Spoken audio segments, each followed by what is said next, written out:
Hello दोस्तों, मेरा नाम है तुषार और मैं यहाँ पे फायर सेफ्टी ऑफिसर का काम करता हूँ। तो आज हम करने जा रहे हैं टीबीटी, जो कि हम मॉर्निंग में हर बार करते हैं। तो आइए देखते हैं हम टीबीटी कैसे करते हैं। नमस्कार सभी को। नमस्कार। आज का जो हमारा नया दिन है, आज के दिन आपका गणेश की स्थापना है। तो आज के दिन में हम क्या क्या सीखने वाले हैं। अभी सबसे पहले आपका पीपीएस के बारे में बताता हूँ। हेलमेट, जैकेट, शूज, ये तो नॉर्मल पीपीएस आपका। ये आपका ड्रेस है, ड्रेस कोड है। साइड पे आते समय आपको हमेशा हेलमेट लगा के ही रखना है। ये जो हेलमेट है ना, ये आपका नॉर्मल हेलमेट और ये हेलमेट बहुत फर्क है। नॉर्मल हेलमेट आपका अगर जो आप बाहर में पहन रहे हैं वो गाड़ी के लिए आपका हेलमेट, वो उसका अलग बचाव है, इसका अलग बचाव है। उससे आपका साइड व्यू ढक जाता है, इससे आपका साइड व्यू सब ओपन रहता है, चारों तरफ से आपको दिखाई देता है, पूरा 180 डिग्री में आपको दिखाई देता है। उसके बाद में ये जो हेलमेट है आपका 300 माइक्रोग्राम का है, मतलब हार्ड है, अच्छा हार्ड है। अभी इसको लगाते टाइम पे किस तरह से लगाना है, हमेशा हेलमेट में पीछे में दिया गया है, किसी के हेलमेट में दिया होगा, किसी के नहीं दिया होगा। तो बाद में इसको पहले अपने हिसाब से पहले एडजस्ट करना है। एडजस्ट करने के बाद में इसको लगाना है और इसको कहते हैं चेन स्ट्रिप। चेन स्ट्रिप को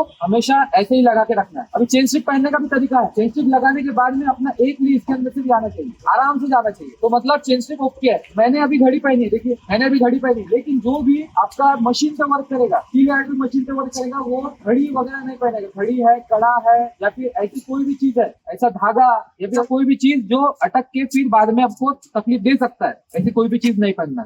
जो भी मशीन पे लोग काम कर रहे हैं, जो भी आपको पहन रहे होंगे, तो उसको निकाल के अपने जेब में रखिए, उसके बाद में काम करिए। उससे क्या हो सकता है, समझ लीजिए अगर मशीन में थोड़ा सा भी कतरा भी लग गया उसमें, तो क्या हो सकता है, आपका पूरा का पूरा हाथ अंदर जा सकता है। अभी नेक्स्ट मैं चीज बता रहा हूँ आपको जैकेट के बारे में। आपका जो ये सेफ्टी जैकेट है ना, सेफ्टी जैकेट जो आपका, ये अच्छा भी है, काम के लिए भी है, और ये उतना बुरा भी है। अभी मैं बुरा क्यों बोल रहा हूँ, अभी इतना अच्छा क्यों है ये, क्योंकि ये हमको जब भी आप नाइट में काम करते हैं, कुछ काम करते हैं, तो हमको आइडेंटिफिकेशन देता है। जैसे मैं दूर से कोई बता देगा, मेरा हेलमेट देख के, मेरा जैकेट देख के मैं सेफ्टी ऑफिसर बता देगा, इसको देख के बता देगा ये कोई तो भी इंजीनियर पर्सन है, इनको बता देगा कोई इलेक्ट्रिकल पर्सन है, आपको डायरेक्ट बता देगा कोई वर्कर पर्सन है। इससे हमको क्या पता है, आइडेंटिफिकेशन मिलता है। रात में हमारे पास में इधर में लाइट में चमकता है, ये रिफ्लेक्टिव होता है, ये हमको नाइट के काम में सुविधा देता है। अभी ये गलत कैसा है, अगर इसका सही से इस्तेमाल नहीं करेंगे तो बहुत गलत है। अगर समझ लीजिए इसको हम ओपन करके चल रहे हैं, या फिर ओपन करके हम मशीन पे काम कर रहे हैं, या फिर कोई भी सर्कुलर चीज पे काम कर रहे हैं, जैसे कटिंग सॉ है, ऐसा कोई चीज पे काम कर रहे हैं, उस कंडीशन में अगर उसमें फंस गया तो आपको भी लेके डूबेगा। इसलिए हमेशा इसको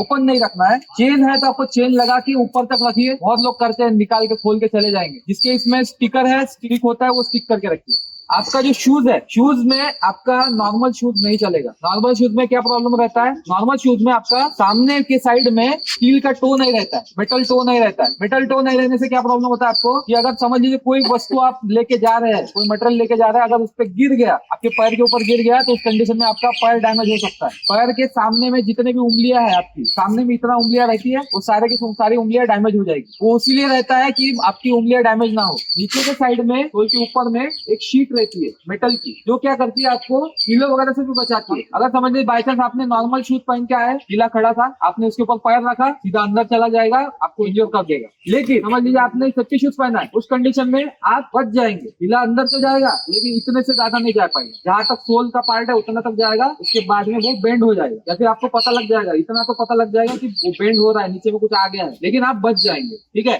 अभी एक चीज और बताता मैं आपको, स्लिप ट्रिप फॉल हैजार्ड बहुत छोटा सा है और बहुत बड़ा भी हैजार्ड। स्लिप ट्रिप फॉल ये क्या रहता है, स्लिप ट्रिप फॉल हैजार्ड क्या रहता है, आप कोई चीज रखी हुई है, या फिर कोई मटेरियल है, या फिर ऐसा कोई कंडीशन है, रोड की कंडीशन है, उसके ऊपर में आप चल रहे हैं, नॉर्मल रोड नहीं है, ऐसा रोड है, उसके ऊपर में अगर कीचड़ है तो वो नॉर्मल रोड नहीं है, वहाँ पे स्लिप ट्रिप फॉल का हैजार्ड है। अगर समझ लीजिए वहाँ पे ये आने जाने का रास्ता है, वहाँ पे मैंने कोई मेटल पार्ट रख दिया, या फिर कुछ रख दिया, तो आपको ऊपर से जाना पड़ेगा, या फिर आपको पता नहीं रहेगा, तो टकरा जाएंगे उससे। इसी को बोलते हैं स्लिप ट्रिप फॉल। और उसमें आप ये गिर सकते हैं डायरेक्ट, आपकी हेड इंजरी हो सकती है, आपका नोज में इंजरी हो सकती है। अगर ये लग जाता है तो डायरेक्ट खून आना चालू हो जाएगा। बहुत सेंसिटिव पार्ट है हमारा नाक, वहां से डायरेक्टली खून आना चालू हो जाएगा। अभी इसके बचाव के लिए हम क्या कर सकते हैं, इसके बचाव के लिए हम सबसे बढ़िया क्या कर सकते हैं, आने के बाद में सबसे पहले हाउसकीपिंग करना। हाउसकीपिंग मतलब झाड़ू पोछा करना नहीं होता। हाउसकीपिंग का मतलब ये होता है कि हमारे आवार में, जहाँ पे हम काम कर रहे हैं, वर्किंग एरिया में, जितना भी मेटल वगैरह रखा हुआ है, मेटल पार्ट रखा हुआ है, कोई इंस्ट्रूमेंट रखा हुआ है, डिवाइस रखा हुआ है, उसको हमें उठा के सही जगह पे रखना है। या फिर हाउसकीपिंग उसको भी बोलते हैं जहाँ हम काम करके खत्म कर दिए उसके बाद में हम आजू बाजू में जो मेटल पार्ट्स है या फिर मशीन है उसको सही जगह पे रखते हैं, उसको भी हाउसकीपिंग बोलते हैं। अभी आज के लिए इतना ही, जैसे जैसे एक दिन बीतता जाएगा वैसे वैसे एक एक चीज बताते जाऊंगा।